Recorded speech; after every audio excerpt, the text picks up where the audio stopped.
Wir sind Olaf in a Van. Ich bin Stefanie. Und ich bin Jeremy. Und dies ist unser Van namens Olaf, kurz für Our Life and Freedom. Bevor wir jedoch Olaf in a Van wurden, hatten wir ein Wohnmobil und reisten damit an Wochenenden und Ferienausflügen durch viele spannende Landschaften. Nach einer Weile merkten wir, dass uns das Wohnmobil zu groß und zu sperrig für unsere Bedürfnisse geworden war. Als uns dann unsere Freunde über Silvester in ihrem ausgebauten Van besuchten, war schnell klar, dass wir ein neues Projekt an der Backe hatten. Und so tauschten wir das Wohnmobil durch Olaf aus. Jeremys Papa hat uns dabei begleitet, uns instruiert und selber kräftig mit angepackt. Ohne ihn wäre Olaf nicht so geworden, wie er heute ist. Während des Ausbaus haben wir sehr viel geflucht, gelacht und gelernt. Ein Prozess, welcher nicht nur unser Leben auf den Kopf stellte, sondern uns schlussendlich statt nur auf Wochenendtrips auch zum Vollzeitreisen bewegte. Wir zeigen euch in dieser Videoserie How to Van Life, wie dieser Bus Schritt für Schritt zu unserem Zuhause wurde. Wir wünschen euch viel Spaß! Nachdem im letzten Video die Elektrik in unserem Olaf installiert wurde und der Auszugstermin aus unserer Wohnung kurz bevorstand, galt es noch unserem Van ein wichtiges Element hinzuzufügen, um darin wohnen zu können. Die Küche!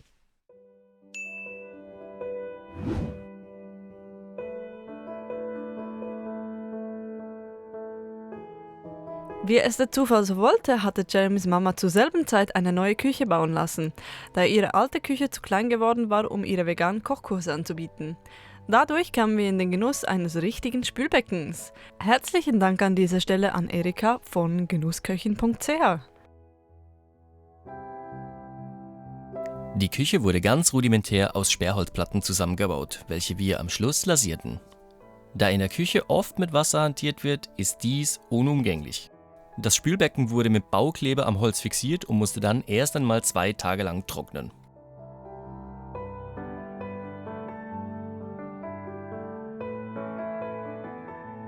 Anfangs überlegten wir uns, einen Wasserhahn mit Fußpumpe zu installieren. Einfach, um noch ein klein wenig autarker zu stehen. Aus Komfort- und auch Preisgründen haben wir uns dann aber doch für eine ganz normale 12 Volt Wasserpumpe aus dem Schiffsbau entschieden.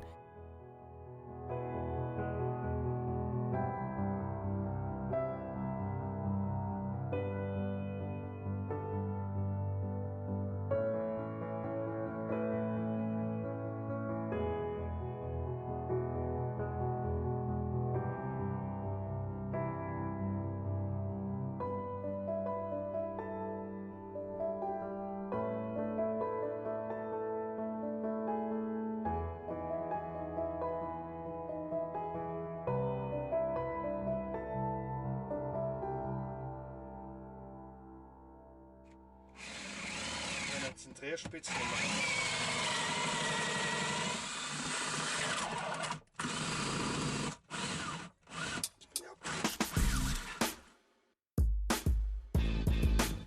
Zum Schluss wurde ein ganz normaler flexibler Abwasserschlauch angehängt und die 2 Wassertanks für Frisch- und Abwasser installiert. Auch eine zusätzliche Schublade wie auch eine richtige Kühlbox wurden mit der Zeit nachgerüstet.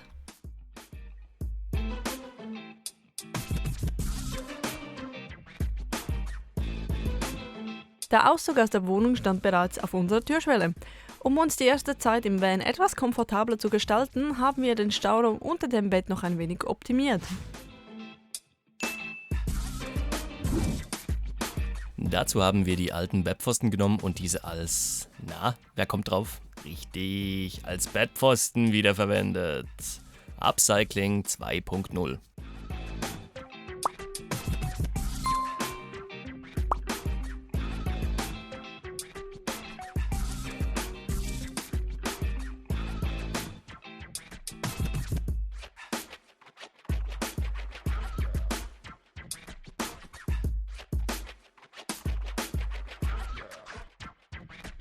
Wir überlegten uns, ein Schubladensystem unter dem Bett zu installieren. Dazu haben wir die guten alten Samla-Verstaukisten aus dem schwedischen Einrichtungshaus unseres Vertrauens genommen. Wir haben uns gedacht, sollte eine dieser Kisten einmal kaputt gehen, würde sich beinahe überall in Europa irgendwo eine Ikea finden lassen, um diese zu ersetzen. Jedoch mussten wir mit der Zeit feststellen, dass diese Kisten zu flexibel waren und somit nicht zu schwer beladen werden durften. Wir haben uns somit später für die etwas kleineren und teureren Rauchboxen entschieden. Somit erhielten wir im hinteren Bereich nochmals einen zusätzlichen Stauraum. Das Sprichwort, wer billig kauft, kauft zweimal, hat sich bei unserem Ausbau mehr als nur einmal bewahrheitet.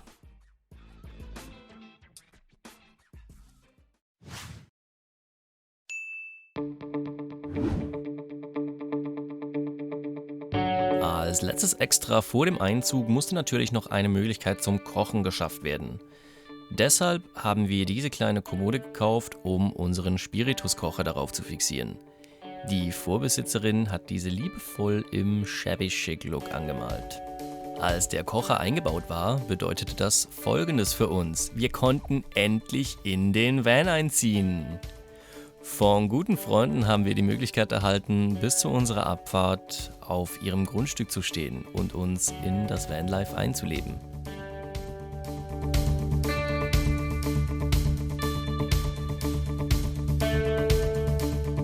Für die Eintragung als Wohnmobil mussten wir den Olaf dann nochmals komplett ausräumen. Dies war für uns gleichzeitig eine sehr gute Möglichkeit, diversen Krempel auszumisten, welchen wir nicht mehr benötigten. Eine Frage: Wenn man in einem Van lebt, hat man dann einen Hausrat oder einen Vanrat?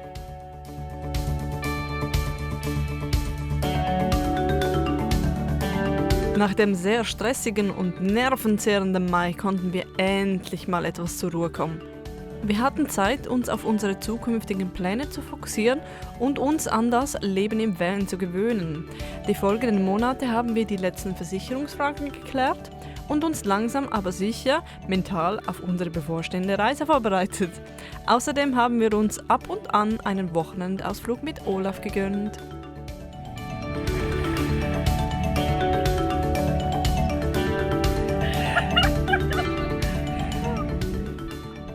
Kommen wir zur Gretchenfrage: Klo oder kein Klo?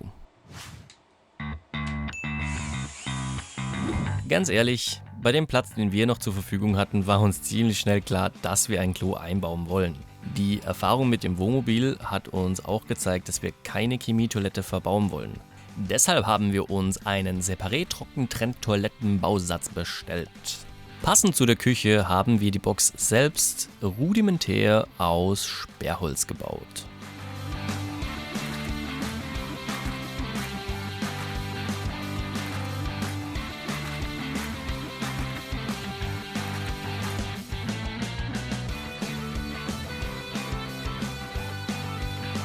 Diverse Teile des bestellten Sets konnten wir leider nicht verwenden. Wir haben zu spät bemerkt, dass wir ein System bestellt hatten, welches eigentlich für ein fixes Toilettenhäuschen im Garten gedacht war. Die Klobrille haben wir durch eine holzähnliche Variante aus dem Baumarkt ersetzt.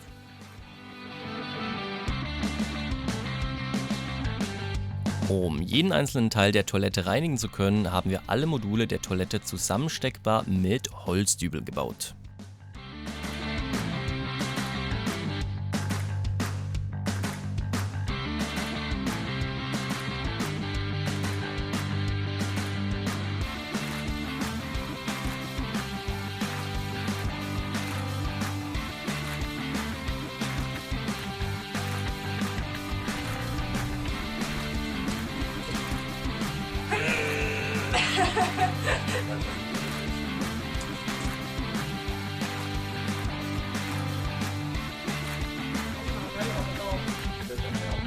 Ja, aber du druckst nicht einmal so gut. Da wir nicht so viel Platz für das Klo selbst benötigten, haben wir die Kiste unterteilt. Das gab uns später zusätzlichen Stauraum, um diverse Putzmaterialien zu verstauen. Ja, Alter, noch zweimal duschen bis Wacken. Wir dachten zuerst darüber nach, ob wir eventuell trockene Lebensmittel darin verstauen wollten. Aber Nein!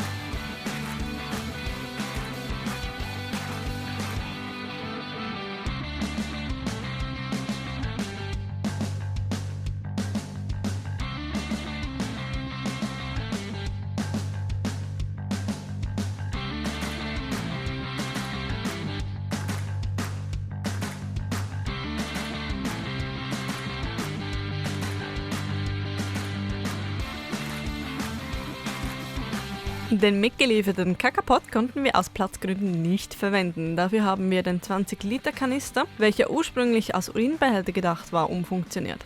Als Pipi-Pot haben wir einen säurebeständigen 5-Liter Bio-Abfalleimer verwendet.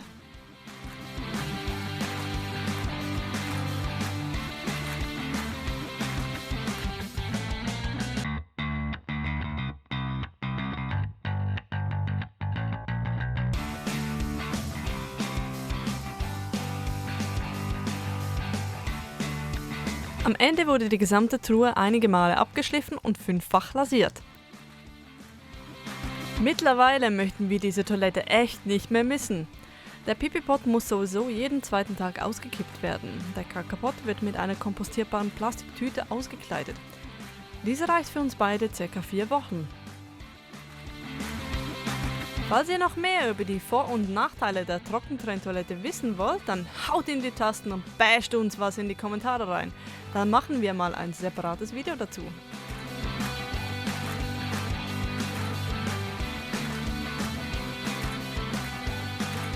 Schon öfters haben wir von anderen Vanlifern gehört, dass sie dieses Toilettenprinzip zwar mega gut finden, sie jedoch mit dem Geruch ein wenig Mühe haben. Zum Glück haben wir uns von Anfang an für ein Abluftsystem entschieden. Die Wände und die Decke hatten wir bereits schon zugebaut. Deshalb haben wir das Abluftrohr unter dem Bett durch die Seitenwand hindurch verlegt.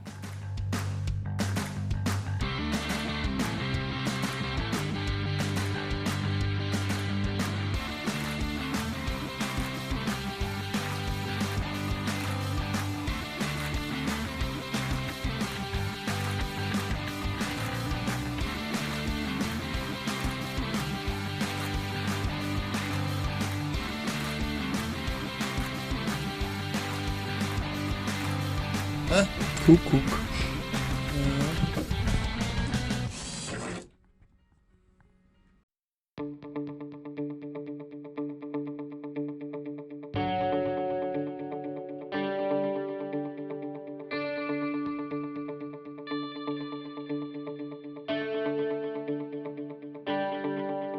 Und so sieht unsere fertige Sitzbank Toilette aus.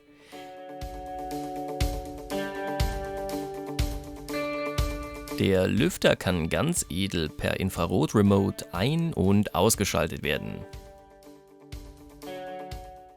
Die Toilette ist ja immer so das absolute Killerkriterium bei vielen Menschen. Soll man eins einbauen im Van oder nicht? Viele Leute sagen, wir brauchen kein Klo, wir können sonst irgendwo unser Geschäft verrichten. Geht natürlich, alles kein Problem. Ist natürlich immer die Frage, wenn man krank ist, wenn es schlecht Wetter hat, als Frau dann noch, wenn man die Tage kriegt. Was ja so einmal im Monat ganz sicher der Fall ist. Meistens. Für uns war das ganz klar, wir bauen ein Klo ein. Yes. Und falls ihr irgendwelche Fragen habt zur Trockentrenntoilette von Separett, nicht Separé, Genau. Separett, So heißt die Firma mit dem Trenneinsatz. wie wir die gebaut haben, dann schreibt es einfach mal unten in die Kommentare rein. Wir beantworten die gerne und wahrscheinlich drehen wir auch noch ein eigenes Video zur Toilette. Kurzes Resümee zu der Küche. Wir sind eigentlich glücklich damit. Eigentlich? Eigentlich, genau. Wir waren eigentlich glücklich damit. Wir waren kurz unglücklich damit, weil, wenn ihr euch das vorstellen könnt, die Küche ist jetzt etwa 15-20 cm vorgezogen worden, weil vorher war sie bündig mit der Kante der Küchenschränkchen. Das bedeutete, wenn ich hier stand und etwas schneiden wollte, dann habe ich mir immer den Kopf angeschlagen, was mit der Zeit ziemlich nervenaufreibend war. Deshalb hat der Herr Kollege hier mit seinem Papa die Küche ausgebaut. Das seht ihr hier.